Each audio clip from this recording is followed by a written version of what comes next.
Reynalyn, nirereklamo ka dahil nga umano, ginamit mo raw yung pera ng kumpanya dyan sa pagbibigay mo ng mga ayuda. Aminado naman po ako na nagamit ko din po doon. So inaamin mo na talaga na meron kang nagamit na pera na nanggaling dun sa mismong kumpanya. Tama po ba? Yes po. Ang akala ko po kasi maibabalik ko din po siya kaagad-agad.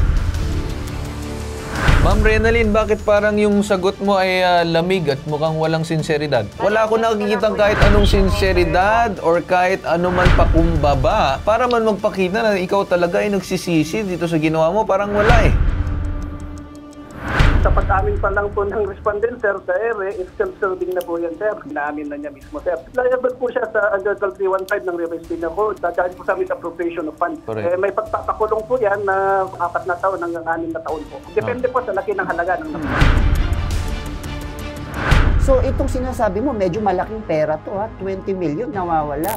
Meron na po ba kayong naging way para kausapin si Reynalyn or pag-usapan tong 20 million na kamo nawawala? Yes, binigla namin siya sa Tarlac. So pinuntahan namin siya doon. Sabi kasi niya nasa Taiwan siya eh. Pero alam namin nasa Tarlac siya. Eh di nagkabulagaan. Kala ko nasa Taiwan ka. Mga raffle biglang namimigay pala siya sa Tarlac, nag-outreach program. So you think yung 20 million na nawawala doon sa kita ng kumpanya, nandun? Definitely. Paano mangyayari na sariling bulsa, no? Namimigay, hindi Good Samaritan. Good Samaritan. Good Samaritan naman siya.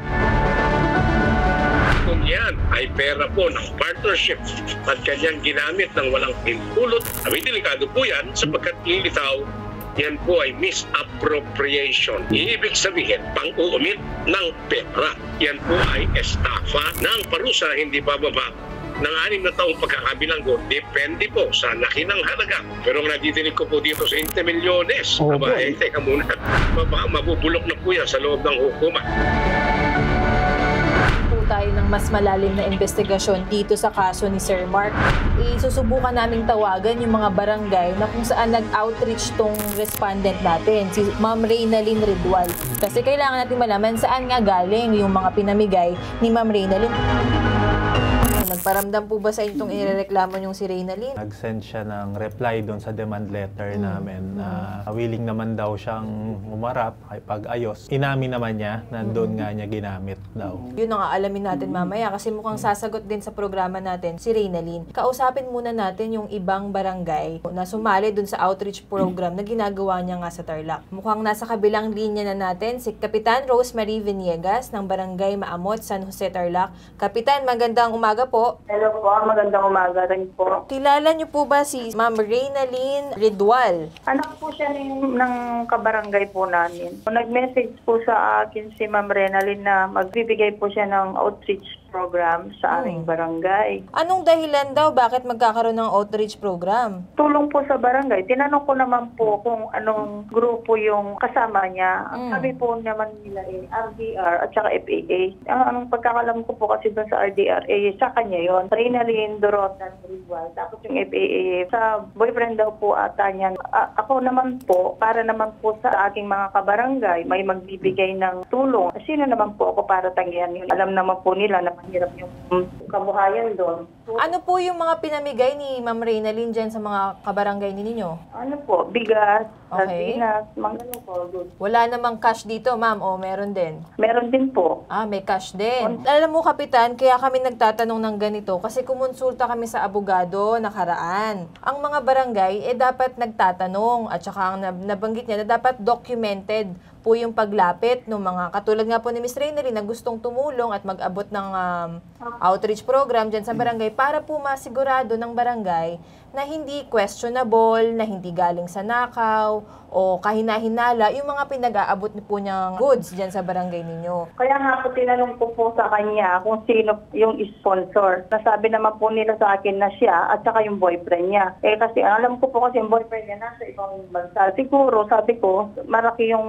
kinikita nila. Kaya binabalik lang po nila na makatulong sa mga barangay. Opo. Tama naman yung Kapitan, kung totoong good deed, tama naman na mag-give back nga sa community. Pero Kapitan, aware po ba kayo na meron po kasing lumapit sa aming opisina, naka-negosyo po niya si Sir Mark David Fong. Allegedly, Kapitan, may 20 million po tayong in question na nawawala. Alam niyo po ba yun, Kapitan? Wala po akong alam dyan, ma'am. At saka hindi ko man po kilala yung taong yan. Saka ngayon ko lang po rin nabalitaan yan. Opo. Kaya po, Kapitan, sana wag niyo masamain yung pagtatanong namin. Kasi para kay Sir Mark David, minahabol nga akong 20 million eh. Bakit nagpapamigay siya sa mga barabarangay? Kaya wala naman po akong ano. Kaya sinasagot ko lang po naman po yung kung ano lang po yung alam ko. Opo. At least ngayon, Kapitan, malinaw na kahit pa paano, nakapagtanong naman po kayo kung saan manggagaling yung outreach program na ginawa ni Reynalyn. Ang sinasabi mo nga, dun sa RDR, tsaka yung FAA na pagmamayari ni Reynalyn at nung boyfriend niya. Opo. Reynalyn, magandang umaga. Nakikinig ka ba? Yes po, good morning po. Ginamit mo raw yung pera ng kumpanya dyan sa pagbibigay mo ng mga ayuda. Aminado naman po ako na nagamit ko din po doon. So inaamin mo na talaga na meron na kang nagamit na pera na nanggaling dun sa mismong kumpanya. Tama po ba? Yes po.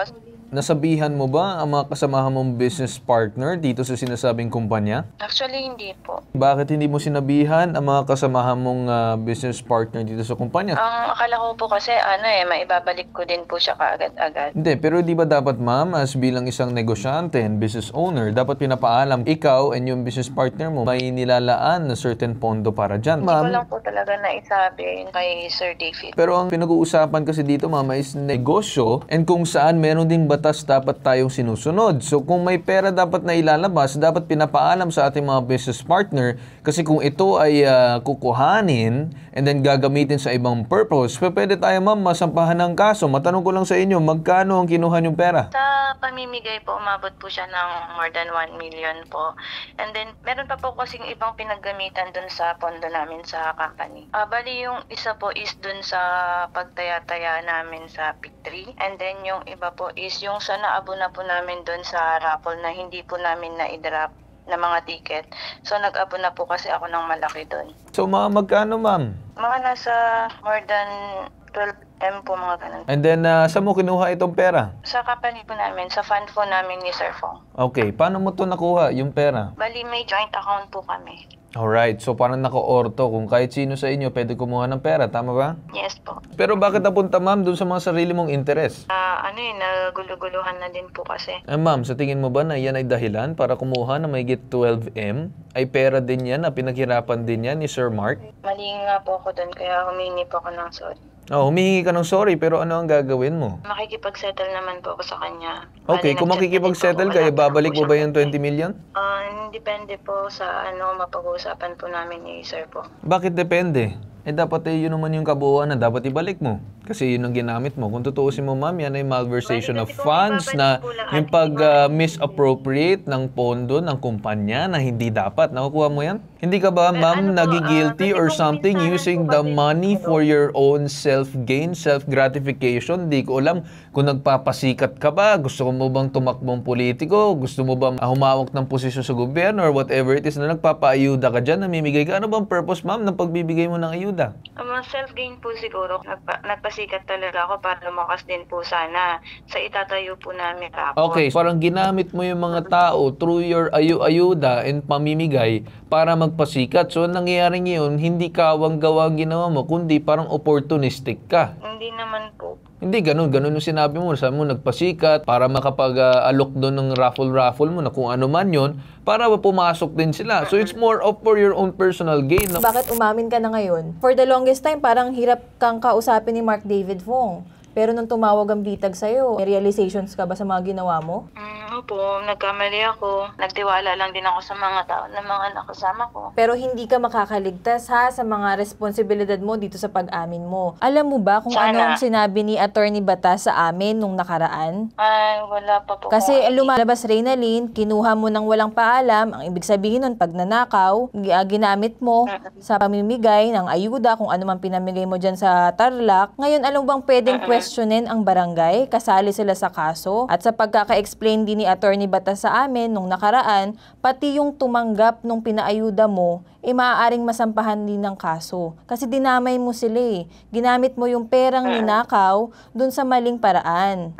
Ma'am Renalyn, bakit parang yung sagot mo ay lamig at mukhang walang sinseridad? Hindi po, bawal po kasi maingay. Kaya mahina lang po yung boses ko. Bakit? Asan ka ba ngayon? Sa bahay po. Saan bahay? Dito po sa Laguna. Sarili mong bahay? Bawal ka magingay? Kasi po apartment po siya, so So bakit ka naka-apartment? Akala ko marami kong perang hawak. naka-apartment naman po talaga sa Laguna. So naka-apartment ka, pero malakas ang loob mo na magkuha ng mahigit milyon-milyones para sa sarili mong ambisyon. You're saying sorry na wala ka naman na binibigay na solusyon kung paano mo ayusin kasama dito si Mark. Bali si Sir Mark po, tatawagan ko po siya mamaya. Hindi, tatawagan mo. Ibibigay ko na ngayon yung telepono. Nandito si Mark. Paano mababalik yung pondo? So, at kailan? Bali pupuntahan kita sir para makapag-usap din tayo at ibibigay ko po yung tamang date. Sasabihin ko kung kailan po. Hindi dapat ikaw magdidictate ng date. Dapat si Mark ang magsasabi ng date, ikaw mag-a-adjust. Sino ba yung nagnakaw? Sino ba nagdala ng pera? Di ba ikaw? So, meaning, dapat ikaw ang mag-a-adjust sa kanya, Ma'am Renalyn, nakuha mo. Wala ko nakikita kahit anong sinseridad or kahit anuman pakumbaba para man magpakita na ikaw talaga ay nagsisisi dito sa ginawa mo. Parang wala eh. Bali aantayin ko na lang po si Sir Pong kung ano po yung sasabihin niya. Hindi, nandito na nga siya ngayon. Mark, hawakan mo. Ang gusto ko sana, within this week na sana mag-usap na, probably, siguro, baka Wednesday, pwede na tayo magkita, mag-settle na tayo, gumawa tayo agreement na formal. Ganda kung meron tayong notarized agreement kung saan pwede tayong, I know naman, wala na siguro sa yung pera. Kasi kung meron, siguro binalik mo na sa akin yan. Anong magiging sagot mo, Ma'am Renalyn? Okay po sa Wednesday po, makikipagkita po ako sa inyo. Okay, makipagkita ka kay Mark. Pagbibigyan namin ikaw ng pagkakataon na makipag-ayos pero sa proper forum. So, i-refer namin to siguro to CIDG para magkaroon ng maayos na pag-uusap kayo doon, humarap doon sa sinasabing konsekwensya or consequence doon sa pag-file ni Sir Mark ng case kung ikaw ay hindi tumupad sa usapan. Opo. So may gusto ko bang final message or final words dito ba kay Sir Mark kahit man pahingi ng paumanhin na sinseridad? Humingi po ako ng sorry sa kanya kasi nagkanda sila yung business namin kasi nagkaroon lang din talaga ng problema na udyok-udyokan. Nitong July lang talaga okay naman po yung business namin. Yes, ma'am. Okay nga naman talaga yung business ninyo sa trading pero ang nagiging problema is kinuha mo yung pera kaya nagkanda leche-leche. Kasi merong tinatawag pagdating sa business, merong capital, merong profit, merong paghahatian dyan. So kapag gagalawin mo with that big amount na hindi naman napag-computan, hindi napag-usapan, then pwede ikasira yun ng inyong mga business partner. So hindi ba, ma'am, nakikita mo yung ginawa mo is a possible domino effect as well? Na sobrang mali nga po ko. Sinasabi ko na lang sa iyo, ma'am, gampanan mo ang responsibilidad para makipag-usap na maayos, huwag mong tatakbuhan do at gawan mo na lang ng paraan para meron na kayo parehas peace of mind, alright? Yes po, okay. Kausapin na natin itong si Police Lieutenant Bonigil Marcelino, Chief Economic Sabotage Section ng AFCCU CIDG. Magandang umaga po sa inyo. Hi, good morning po sir. So sa pag-amin pa lang po ng respondent sir sa ere, is self-serving na po yan sir. Ginaamin na niya mismo sir. Considering po sir na business partner po sila and then ang pagwawaldas po ng pera na hindi accounted sa isang kumpanya na hindi alam ng business partner mo, liable po siya sa under 315 ng Revised Penal Code. Dadaan po sa amin sa appropriation of funds. May pagpapakulong po yan na 4 na taon hanggang 6 na taon po. Depende po sa laki ng halaga ng nakuha.